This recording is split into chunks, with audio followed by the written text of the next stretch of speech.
As we've seen, the TSA has set forth some pretty substantial record-keeping requirements for CFIs and flight schools. To ensure that these are being complied with, the agency conducts occasional inspections.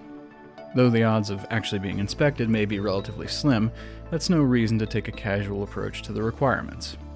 Since flight schools are more likely to be visited than independent CFIs, we'll look at things from their perspective.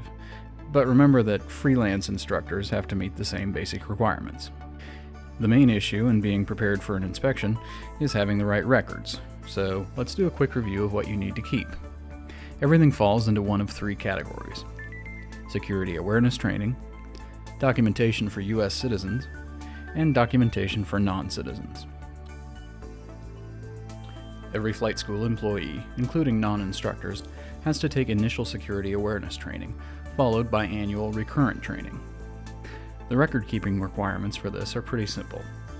First, you have to develop a system in which each employee is assigned a unique identification number to be used on records having to do with the training. This doesn't need to be anything fancy. With that done, it's simply a matter of keeping a record of each instance of training.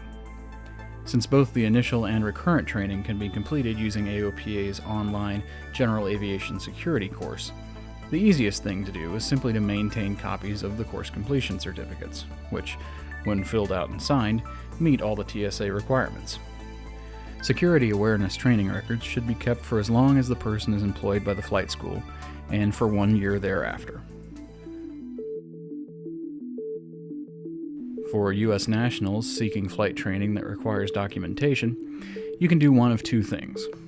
Option 1 is simply to maintain copies of the documentation used to prove citizenship. These have to be kept for 5 years. Option 2 is for the CFI who examined the documentation to make an endorsement in the student's logbook, as well as his own. The language of the endorsement can be found in this lesson and on AOPA's website. Such endorsements are expected to be maintained permanently. Of the three areas, the documentation requirements for non-citizens seeking flight training are the most extensive. Remember, again, that this is only for training that requires a TSA background check.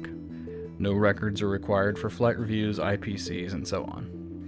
Because the documentation for non-citizens is too extensive to cover in detail here, we recommend you visit AOPA's Guide to the TSA Alien Flight Training Rule to review the list of what's required. Again, this documentation needs to be maintained for 5 years.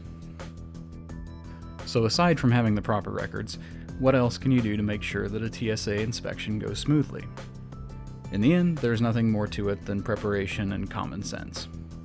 Be courteous, professional, and patient. Make sure that your records are easily accessed and well organized. Don't be searching through random stacks of paper.